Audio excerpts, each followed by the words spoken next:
Hey guys, it's Ben again here with Corporate Dropout. We have a great video for you today. Have you ever thought about traveling the world?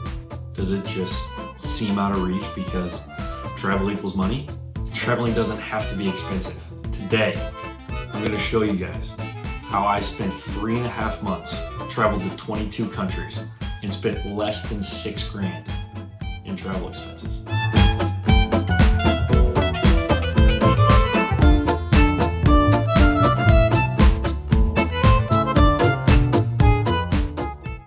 What's going on, everyone? I'm super excited to talk about this today. This was one of the best experiences of my life. I spent 3.5 months in Eastern Europe, traveled around, hit a bunch of countries, met a bunch of people. It was great. I'm going to show you how I did it on the low budget today. So a few years ago, I started to look into travel. I started to listen to some podcasts and found a book called Vagabonding on Tim Ferriss's podcast. So there are some really good tools that you can use to travel cheaply in these other countries. Number one, take advantage of hostels. There's a lot of hostels that'll have breakfast, sometimes even dinner for you, and a lot of them give you free booze. Second, take advantage of the buses. Traveling by bus is cheap. You can also get a train pass in some of these countries, but the buses were where I kind of spent some time reflecting on the places that I'd been and the places that I was going to go. And then another thing is talking to locals. They know where to find things cheaply. They know how to work with the tourists that are coming in and out, because that's their main source of income is these tourists. So they are more than willing to help you and point you in the right direction. So this book's written by Ralph Potts, and it's all about how to set up your life in a way that could allow you to travel for months on end or years on end by changing your relationship with money, how you make money, and how you budget for things. When I was growing up and we would go on family vacations, we would only do a couple a year because it was super expensive and we just didn't have the money to be able to do stuff like that. So the preset in my mind was that traveling's expensive. And this book showed me that it's really not. It can be cheap, and you can also work while you're on the road, find ways to make money while you're on the road to extend your travel experience. So after reading that book and after discovering all these ways to make money, save money, budget money, I was ready to go. And really my biggest concern after that was the flights. I'm 6'5", so sitting on some small planes in coach or whatever, because I was trying to travel cheaply, was a big concern for me. I was afraid my legs were gonna hurt and it was gonna be brutal hopping from plane to plane to plane to get to my first destination, which ended up being Athens, Greece. So Eastern Europe. Why Eastern Europe? So Eastern Europe is a rich and diverse place, and it was something that I'd been researching for a while, and it was between Eastern Europe and some countries in Asia. But Europe, I figured I could go see some cool ruins of things that I knew about, like in Greece and Macedonia and places like that. And I could take buses everywhere and get around pretty cheap. So that's exactly what I did. I put this budget together and figured that I could live with room, food, and any experiences that I wanted to have for about $50 a day, US dollars. And that's exactly what it was. I was able to maintain a budget of under $50 a day in most of the places that I went. Surprisingly enough, most of the people over in Eastern Europe spoke English. Another tool you can use to find a place to stay is couch surfing. They have an app. You can hop on there and find people who are willing to give up their couch for the night and stay basically for free.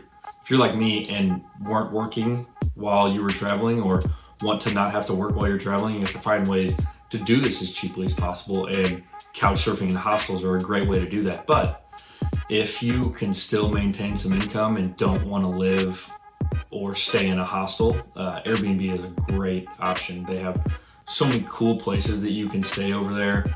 And in most countries, there's a litany of different options for Airbnbs. So you can do it on the cheap as well with that. And knowing what I know now, if I were to do it all over again, I'd be able to travel and work at the same time from wherever I'm at. because I set up a business that works like that, and I'll talk about that here at the end of the video as well. So kind of the hierarchy is travel with no income. Second tier is travel while also still making some money. Then the third tier is travel while having your passive income streams pay for all of your travel. So if you're gonna do this, if you're gonna try to tackle this extended period of travel, there's some things you need to keep in mind and some steps that you need to go through. And number one, it's gonna be research. To travel cheaply, it takes a bit of work on the front end, and we're gonna go through that right now. Number one thing you wanna look for is traveling during non-peak seasons. Travel when other people aren't traveling to these places. Because what happens when everyone's traveling there is the locals, the shop owners, the business owners there, they hike the prices because they know they can when everyone is fighting for the same resources, fighting for the same places to eat, things to do. They can hike those prices because everyone wants to do those things. So traveling during non-peak seasons is critical if you want to do this on the cheap and save a lot of money. Number two, do not use a travel agent. There are so many resources available to you that you don't need a travel agent. You don't need someone to plan your travel for you. If you have a ton of money and want to do it that way, that's great, but this is not what we're talking about here. Stay away from travel agents. This is my favorite. Travel to the less trendy places. Travel to the places that nobody else travels to, or very few people travel to, because number one, the touristy locations, those places are overcrowded, overrun, and they're not as fun. If you go off the beaten path to places like Albania, which was my favorite country out of the 22 that I hit while I was over there, places like that, you get to experience the culture, the people, and most people don't know that places like Albania have a beach and a mountain range within an hour and a half of each other. So there's so many things to do and so many experiences to have to where you're not having to fight the crowds. And how many people do you know that can say, I've been to Albania or a country like Albania? Next thing you gotta do is you gotta budget. You need to figure out a pretty rough estimate, but a solid estimate of what things are gonna cost per day before you even hop on that plane. This isn't very difficult to do. You can research restaurants and figure out what the cost of a meal typically is gonna be, and then look at what the cost of an Airbnb or a hostel is gonna be, and then also figure out some of the things that you wanna do while you're there. Yeah, it'll change. There'll be an opportunity to go do something crazy and you're gonna jump on that opportunity, but you need to have an idea of what experiences or excursions or other things to do are going to cost you so that you can plan accordingly, plan your days, and stick to that budget so that you can extend your travel for as long as possible. Obviously, running out of money is a bad thing here. So when I did this, I had it all planned out. I knew what I was going to spend every day. I had a great idea of the places that were going to be more expensive, places like London and Amsterdam. I knew I was going to spend more there, so I spent less days there to kind of compensate for that. So in total, with flights included, I flew, my first stop was Greece. I made it all the way through the Baltics, into Amsterdam, over to London, brutal bus ride from Amsterdam to London underneath the channel, and then flew to Italy, spent a couple weeks in Italy, and then flew back home. All in, I spent $5,527 for 3.5 months.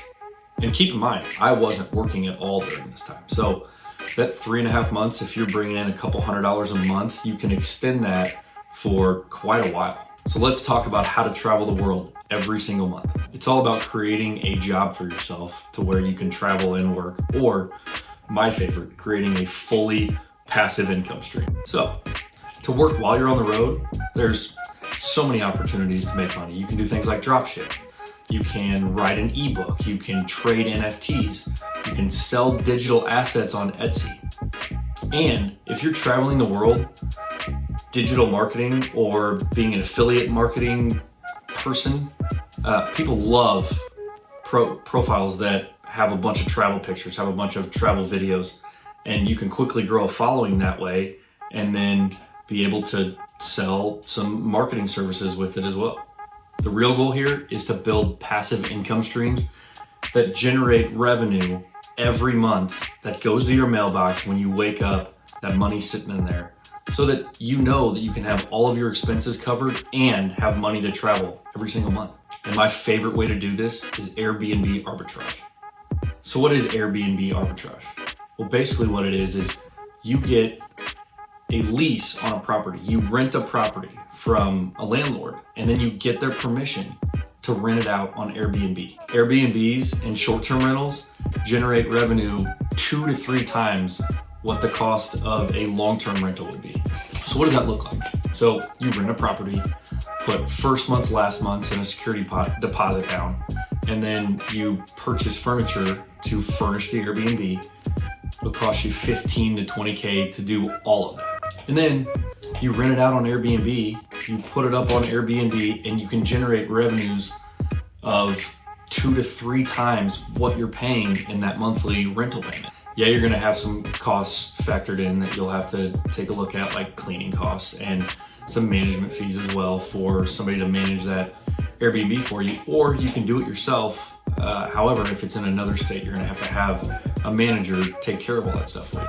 That's net profit. It comes directly into your pocket every month. So let's say you do this over and over again. In worst case scenario, you replenish your cash in 10 to 12 months. You can do this over and over again and build a passive income stream that pays you monthly. So let's plan this out.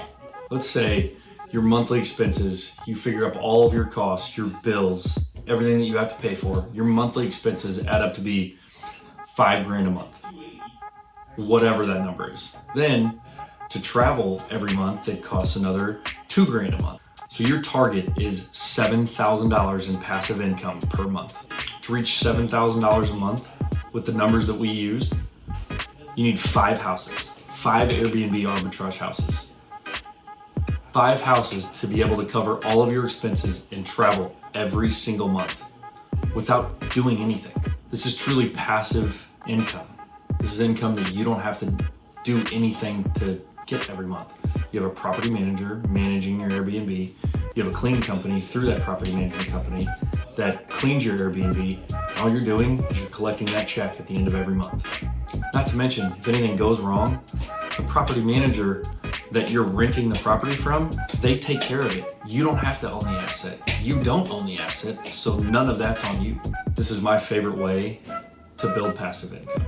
15 to 20K, and sometimes you can do it cheaper. You find cheaper furniture, and maybe the rental rate's a little bit less. You can do it cheaper as well, and that's kind of fun. That's the game. That's the fun part about this whole thing is every dollar you save, every dollar you don't spend is another dollar towards another Airbnb arbitrage. If you guys have any questions about that system, about that process, leave a comment below and I'll be sure to answer it for you.